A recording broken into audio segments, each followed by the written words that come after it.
guys, what is up and welcome to another video. I just got to the gym and we're gonna be hitting some glutes and hamstrings, and I'm gonna walk you guys through this whole workout. I love to split my leg days into two different splits. I do a push and pull split, kind of similar to upper body.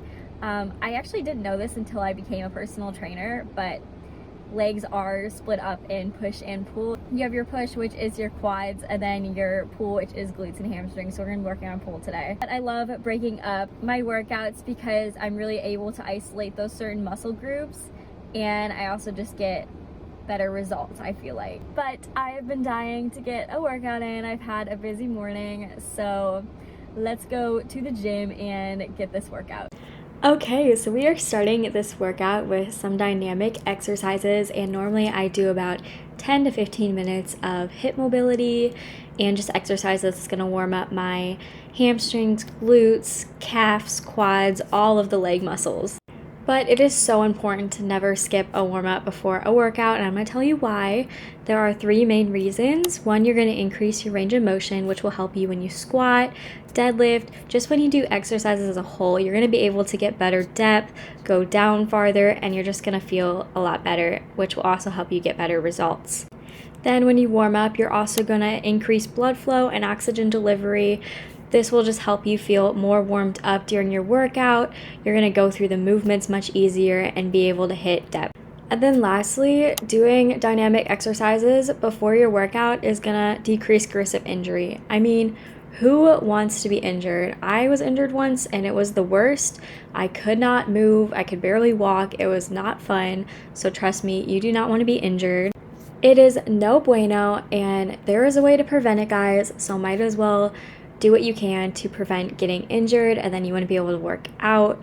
And I don't know about you, but when I can't work out, I am not fun to be around. I don't know what to do with myself.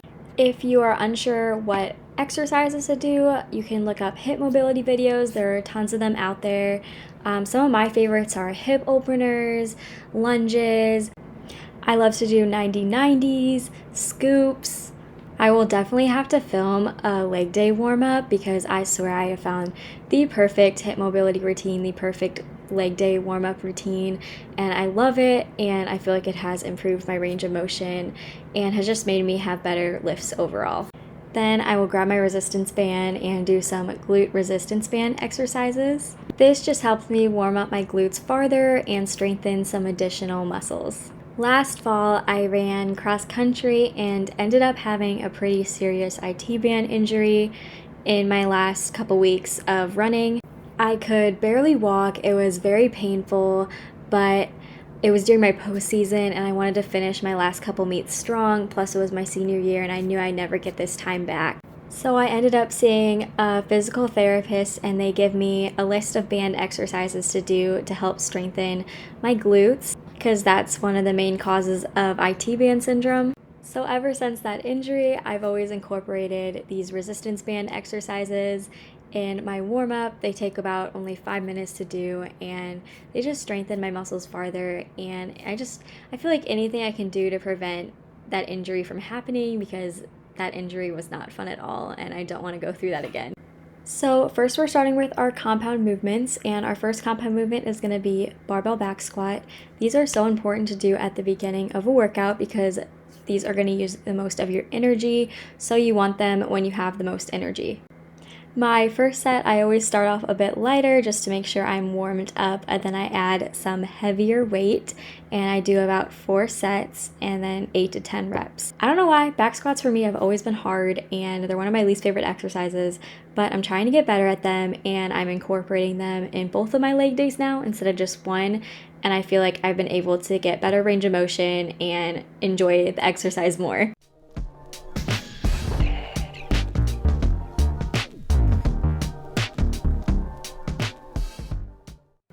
Okay, our second compound lift is going to be Romanian deadlifts. You can do these with a barbell or dumbbells. I like using a barbell because I can use more weight. When we do these, we need to make sure we're prioritizing form because you can really feel this in your lower back and can have back issues, and we don't want that. So what you want to do is take a deep breath, brace your core, and then you're going to hinge at your hips when you bring that barbell down. And you want to stop to where you feel it in your glutes. You don't want to go all the way down. See how I'm stopping just a little bit after my knees.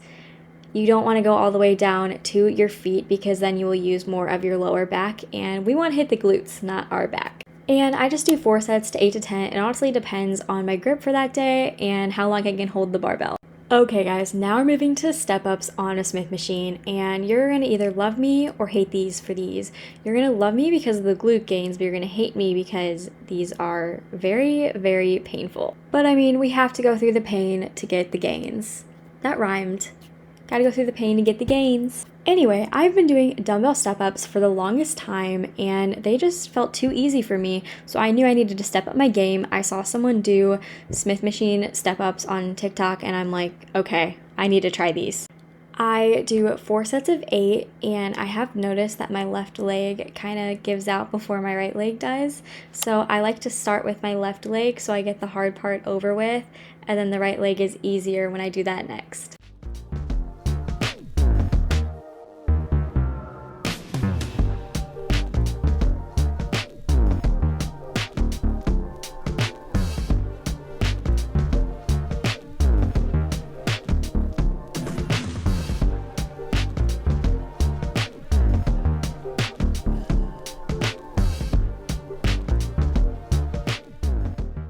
Now we're going to pick up one heavy dumbbell and do dumbbell sumo squats. These are amazing for your inner thighs, and you are definitely going to feel the burn after these. I do 4 sets of 10, and I love to add a little hold or pulses at the end just to feel the extra burn.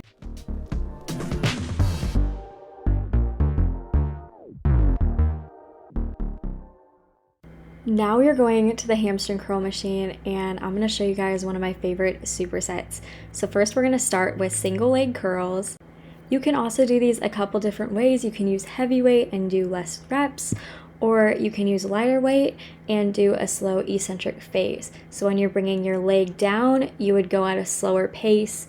Either way, these are great for the muscle gains. And if you're feeling up to it, you can do a drop set, which is where you would start with heavy weight until failure, and then once you reach failure, you would keep going at it until you reach failure with a lower weight. Then after you finish the single leg curl, you're going to go into a regular hamstring curl, and I do about 3 sets, about 8 to 10 reps.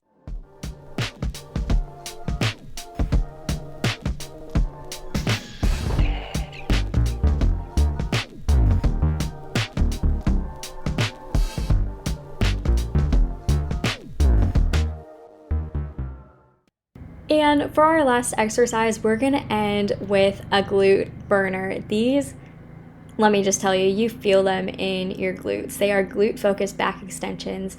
So it's pretty much like a regular back extension, except you're going to lower the machine so it's right under your hips. And then that way it's going to target your glutes. And then make sure to squeeze your glutes when you reach the top. Okay, then like the warm-up, the cool down is essential as well. I love to spend about 5 to 10 minutes cooling down, and when I do my cool down, I will do foam rolling. This feels so good after a leg day.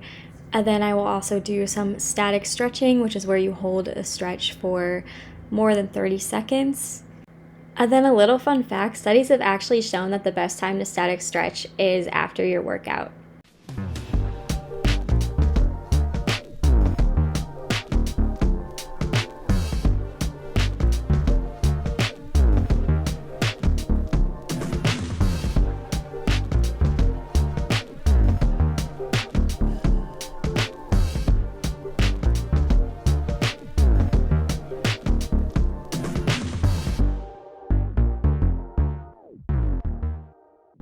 Alright guys, workout is complete. It was a very good leg day.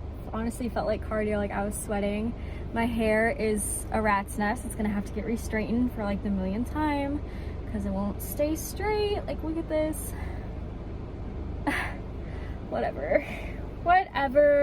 Having naturally curly hair is like a blessing and a curse. But I am starving. It's 1:30 and I really need some lunch in me. I had a doctor's appointment this morning and I brought like snacks and stuff, but it just wasn't very filling, and I thought my doctor's appointment was only going to be like an hour, and it ended up being 2 hours. And yeah, I'm starving. So I'm going to make a little high protein lunch and show you guys it. and give you some little recipe inspiration. So let's go drive on home and make some lunch because I'm actually starving. Okay, so yesterday I made these dates with peanut butter and froze them, and they're so good. They taste just like candy. So I'm gonna snack on one of these before I make lunch since I'm so hungry. So.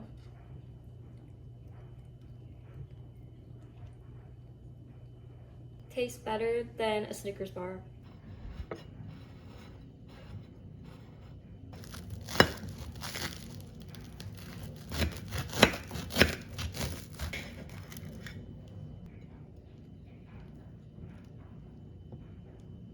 Okay, lunch is done. I did my high protein chickpea sandwich. This is a vegetarian and it can be vegan if you use vegan yogurt, but it looks so incredibly tasty and I'm gonna eat this, but just look at this. I also have this recipe linked on my blog and it will like show you guys the step-by-steps. I was gonna film it, but my like storage is almost gone, so that was sad. But thank you guys so much for watching this video and I hope you enjoyed it and I will see you guys next time. Bye.